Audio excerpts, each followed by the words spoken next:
Good evening. In connection with my new recording of Franz Liszt's symphonic scenes, there are a few topics which I would very much like to talk a little about, for I have often felt that they were too rarely mentioned in connection with Liszt. One of them is Liszt and Counterpoint. I'm not necessarily thinking of these instances where Liszt in pieces uses counterpoint or uses contrapuntal writing in order to evoke the music of the past or to create a certain atmosphere of seriousness. For example, in the beginning of the Legend of Saint Elizabeth, or in the introduction to the other oratorio Christus, which is a kind of old-style fantasy in imitative counterpoint. There are, of course, many beautiful examples of Liszt applying such ideas, but what I would actually like to focus on is Liszt's reinvention of counterpointing composition. He has, for example, written such chorales like in Via Crucis.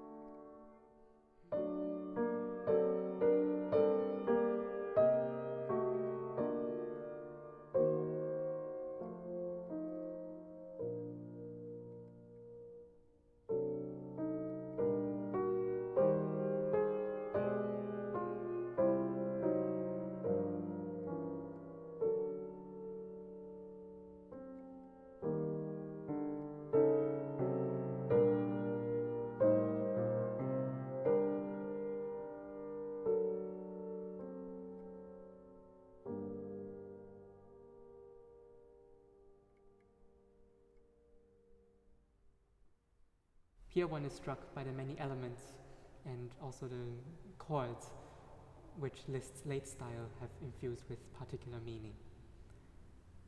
Liszt also made the fugue into something very much his own and wrote many examples of fugues which really sound more like Liszt than like a fugue. This is something that many other composers of the 19th century did not try to create. But one must not forget that the fugue was never meant to be a fixed form or an expression of strictness and of impersonality. It was, in its classic day, simply a form which did not necessarily imply its content.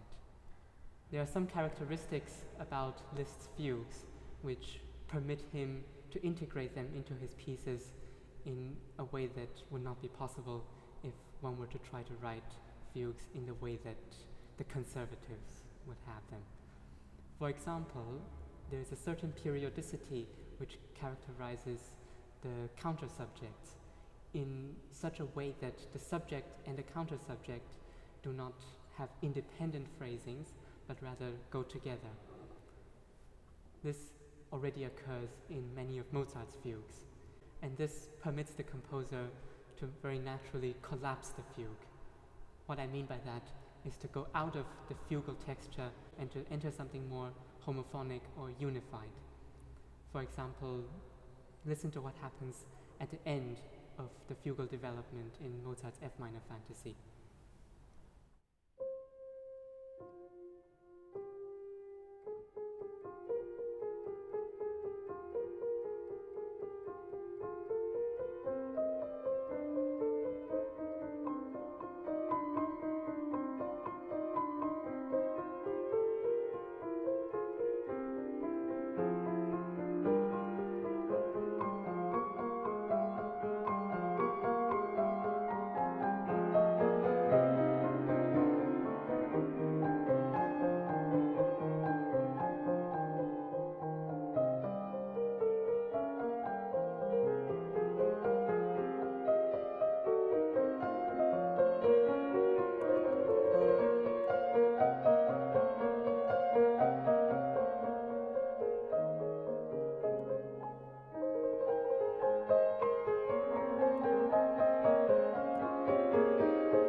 fact that this very shocking modulation and exit from the fugue is plausible is due in part to the construction of the counter-subject, which is not going against the subject in such a way as to give overall the impression of two voices that are constantly independent of each other, but rather that it can at any moment coalesce into something that moves in blocks.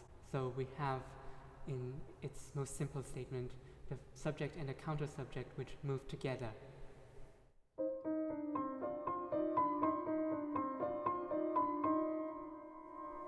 This shows this periodicity which I was talking about. There's another contrapuntal device which Liszt used in a very idiosyncratic and characterful way, and that is invertible counterpoint.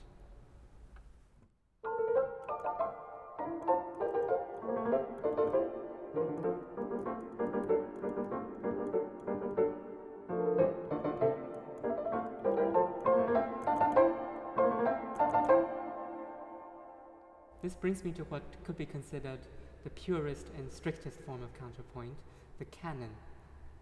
It is true that this anecdote about Liszt in conversation with some conservatory professor where he admitted that he wasn't any good at composing canons is famous, and rightly so, for I cannot think of any natural sounding strict canon that follows all the conventional rules in Liszt's works.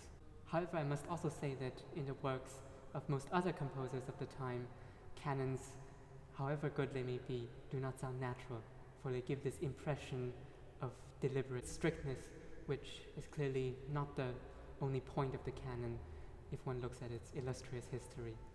I'm thinking, for example, of passages in the works of William Byrd, where the existence of canons makes the whole thing effortlessly eloquent.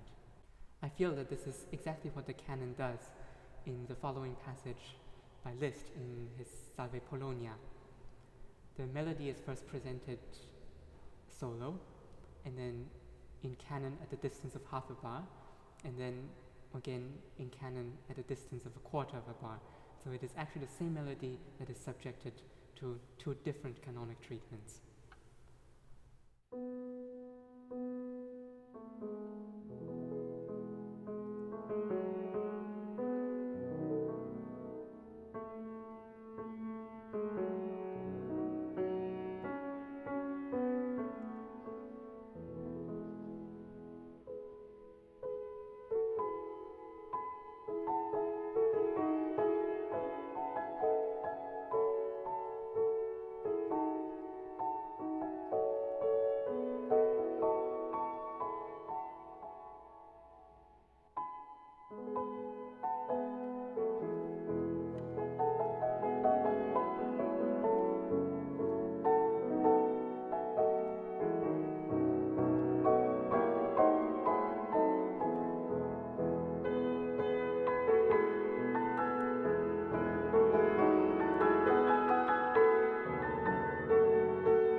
It shall be most rewarding to continue this exploration, especially to look at the way in which Liszt uses expression which lives from its contrapuntal aspects without it being one of the standard forms of counterpoint.